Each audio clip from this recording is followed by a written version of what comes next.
Sjećam se tih njenih prijatelja koji je grle i ljube. Normalno i meni je tad bilo jako teško.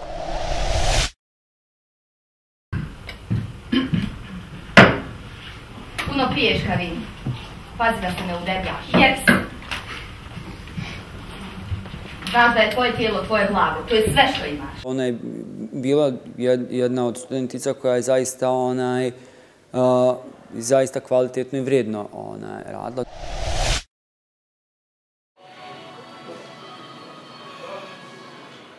Napustila je ovu zemlju.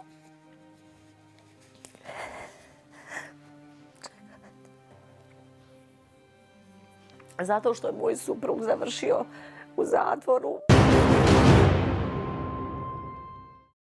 Branio je mlađu kćerku i tom prilikom je upucao tog čovjeka.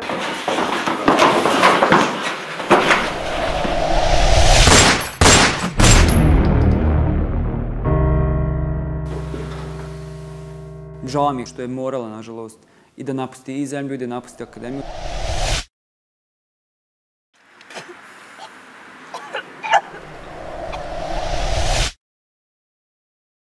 Evo, dovešćemo zaštitare da te čuvaju. Ona je rekla, pa ja ne mogu živjeti tako.